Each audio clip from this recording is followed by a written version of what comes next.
I want you to explain for those watching what lucid dreaming is. It's basically like visualization in order to manifest what you want. So you're creating what that dream is. Usually, when we get to REM sleep, we now have our brain as the driver, right? That's dangerous. That's why you have sometimes nightmares and you can't control that dream. But when you lucid dream, you are now imprinting what is going to happen. You are the narrator. You change the scene.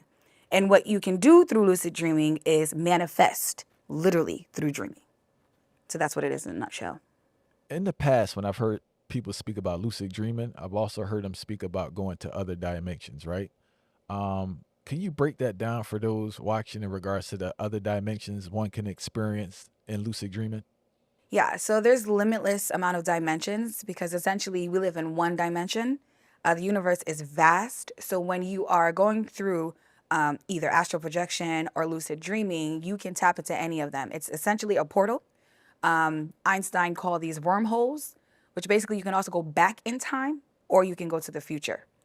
And that is how you utilize it for manifestations. You can say what happened, what is happening now, but then you're manifesting what you want to happen in the future. That is the dimension that you're going to.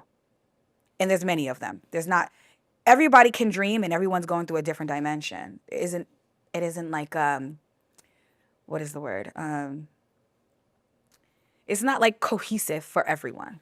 Yeah. It's, different.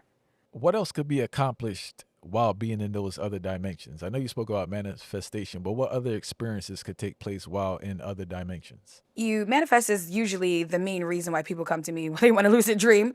That's why I spoke about it. But you can also meet your guardian angels. You can talk to your ancestors or anybody that has passed. It is like that veil that people talk about being lifted. You can go through these dimensions to be able to contact people on the other side in the spiritual world.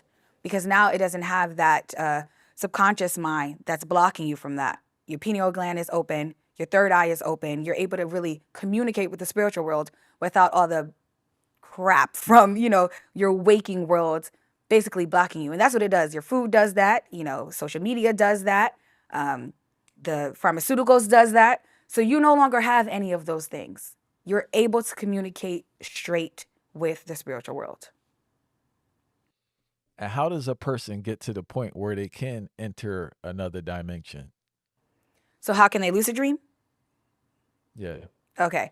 Well, I have a body oil called Lucid Dream that helps people tap into that before they go to sleep. So I have a spiritual wash that they use, then they use the Lucid Dream and body oil.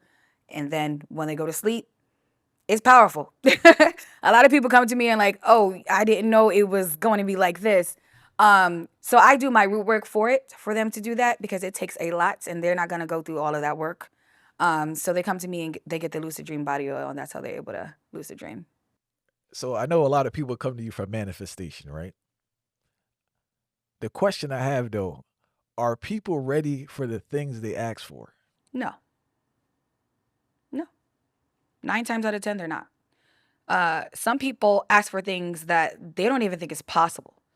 And so that's why I think it's interesting when people are like, oh, well, I want to manifest $1 million. Can you help me manifest $1 million? Do you think that you can manifest $1 million? Have you tried to manifest $10,000 first?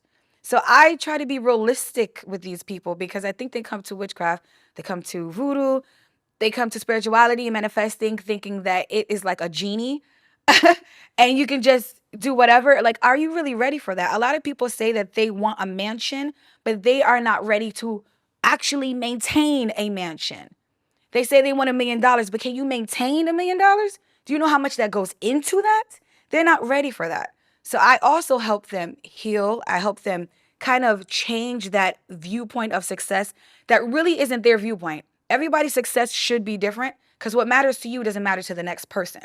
The problem is they allow society to tell them what success looks like. I need to have a G Wagon. I need to have a mansion. I need to have this and that. No, you don't. No, you don't. So when they come to me, I'm not just saying, okay, I'll give you that $1 million. I know you're not ready for the $1 million because you're going to get it and you're going to spend it all. Then you're going to come back to me and say, can I get another million? No, you weren't even ready for that million. So I usually look at them individually. That's why I do custom root work. The question I have though with the manifestation, right? Because when people approach manifestation, a lot of them, for me, sometimes I hear it's more a Christian mindset in the sense that you're just going to pray for this thing, it's going to come. In order for please correct me if I'm wrong.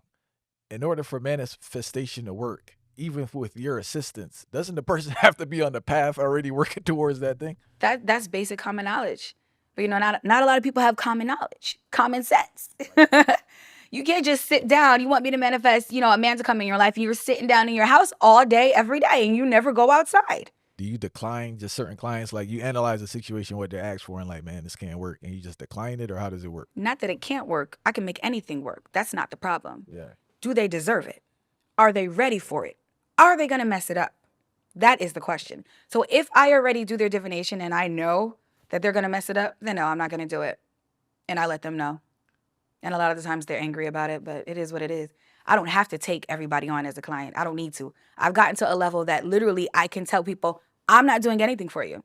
I'll have 10,000 other people that come to me this year. I don't care. Please explain, right?